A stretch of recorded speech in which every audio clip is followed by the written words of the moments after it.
आप सभी कैसे हैं। एक कपल ऑफ कुकू के एपिसोड 25 के साथ आप सभी का स्वागत है। अगर आपको मेरी वीडियो अच्छी लगती है तो चैनल को कर दो सब्सक्राइब और बेल आइकन को क्लिक करना ना भूलिएगा। इसी साथ एपिसोड को शुरू करते हैं। हमें पहले एपिसोड में हमें दिखलाया गया था कि साची वहाँ बैठ जाती है। वह कहती है कि ऐसा कैसे हो सकता है। इसी साथ एपिसोड को शुरू करते हैं। हमें एक कढ़ी का सीन दिखलाया जाता है जो नागी ने बनाया होता है। नागी कहता है कि कढ़ी बन के तैयार हो गया। नागी चिल्लाते हुए कहता है कि साची कढ़ी बन चुकी है, तुम नीचे आ जाओ। साची का वहाँ से जवाब ना आने पर नागी चौंक जाता है। साची के दरवाजे के सामने खड़ा हो जाता है। वो दरवाज़ा पीटते हुए कहता है कि साची तुम्हारी फेवरेट कढ़ी तैयार हो गई है, चलो आ जाओ। साची को बताता है कि मैंने कढ़ी स्वादिष्ट बनाई है और इसके अंदर झींगा और केल पोस्ट है। नागी साची को कहता है कि तुम जल्दी नहीं करती हो तो ये ख़त्म हो जाएगा। नागी कहता है कि तुम आ जाओ। दिखाया जाता है कि नागी दरवाजे को खोलने की कोशिश करता है लेकिन दरवाज़ा लॉक होता है। साची का सीन दिखलाया जाता है। साची दरवाजे के पास बैठी होती है और वह दुखी होती है। ये इरिका चैन को बताता है कि साची चांद मुझे जवाब नहीं दे रही है, वह घर से बाहर नहीं निकल रही है। साची कहती है कि लेकिन यह कढ़ी तो अच्छा है। इरिका चैन कहती है कि यह अजीब है, उसने मेरे से भी अभी तक बात नहीं की। नागी कहता है कि हूँ। इरिका चैन नागियों को कहती है कि क्या तुमने साची के साथ कुछ किया है। नागी कहता है कि मैंने खाना खाते हुए साची को कहता है कि मुझे नहीं पता कि क्या हुआ। इरिका चैन कहती है कि कुछ हुआ होगा। उस सभी बातों को सोचने लगता है कि मेरे से क्या गलती हो गई है। नागी अपने मन में सभी बातों को सोच रहा होता है। नागी कहता है कि साची ने मेरी आइसक्रीम खा ली थी और नागी कहता है कि साची ने मेरे जितने भी पैसे बचाए थे उसको वह ले ली थी। दूसरी सीन में दिखलाया जाता है कि नागी सभी बातों को सोच रहा होता है। तब उसको याद आता है कि कल रात को क्या हुआ था। नागी कहती है कि क्या तुम्हें याद आ गया। नागी कहता है कि मुझे सभी बातें याद आ गई। नागी इरिका चैन को बताता है कि कल रात को हम दोनों आपस में गलती से टकरा गए थे। इरिका चैन चिल्लाते हुए कहती है कि तुमने उसके साथ क्या किया, वह मेरी बहन है, मुझे 2 मिनट सोचने दो। दूसरे सीन में दिखलाया जाता है कि इरिका चैन अपने कपड़े बदल रहे होते हैं। वह कहती है कि इंतज़ार करने के लिए मुझे माफ़ कर देना। इरिका चैन कहती है कि मैं एक सेक्सी शिक्षक हूँ। नागी कहता है कि तुम इस कपड़े को पहनकर कहाँ जा रही हो। चैन नागी को कहती है कि तुम गलत हो, तुम्हें ऐसा साची के साथ टकराना नहीं चाहिए। इरिका चैन कहती है कि वह अभी बच्ची नहीं है। नागी कहता है कि वह है। उसके बाद हमें इरिका चैन का सीन दिखलाया जाता है। इरिका चैन ने हंटर निकाल लिया होता है। नागी कहता है कि तुम क्या करने वाली हो। अच्छा, नागी को कहती है कि मैं आपको याद दिला दूं कि यदि साची तीसरी कक्षा में होती तो। इरिका चैन कहती है कि मान लो कि वह अगले साल शादी करने वाली है। नागी कहता है कि ठीक है, मैंने मान लिया।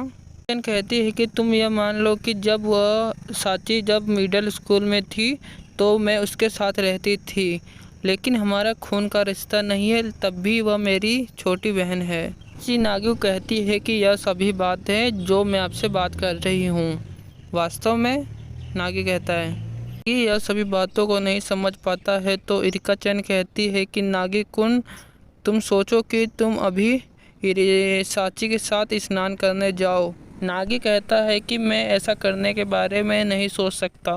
अच्छा, नागी को कहती है कि क्या तुम समझ गए कल का दिन क्या हुआ था। उसके बाद हमें नागी का सीन दिखलाया जाता है। नागी घबराते हुए कहता है कि मुझे यह अजीब तरह से समझ में आ गया। यह सभी बातें सुनकर इरिका चैन हंसने लगती है। नागी कल की बात याद करता है कि मैंने साची को कहा था कि तुम सभी बातों को भूल जाओ। यह सभी बातों को याद करके नागी पछताने लगता है। नागी कहता है कि मुझे लगता है कि अभी देर नहीं हुई है। उसने मेरे से एक तरह से छोटी बहन बनना बंद कर दिया था। नागी वह सभी बातों को सोच रहा होता है। हमें दिखलाया जाता है कि नागी अपने बर्तनों को धो रहा होता है। वह सोचता है कि जब आप इसके बारे में सोचते हैं तो मैं उसे छोटी बहन बुलाऊं, लेकिन यह एक नाम से ज़्यादा कुछ नहीं है। नागी सोचता है कि अमोनो चैन है जो उससे साची से संबंधित है और मैं एक साची से अजनबी के अलावा और कुछ नहीं हूँ। उसके बाद नागी अपने बर्तनों को रखते हुए कहता है कि साची मेरी फौंसी की छोटी बहन है। कहता है कि नहीं, वैसे भी मुझे उससे माफ़ी मांगनी चाहिए। साची का सीन दिखलाया जाता है। साची अपने रूम में लेटी होती है। बाद हमें नागी का सीन दिखलाया जाता है। नागी कहता है कि मुझे कल के लिए मुझे माफ़ कर दो। दोबारा नागी कहता है कि माफ़ कर दो, मैं इसके बारे में गलत था।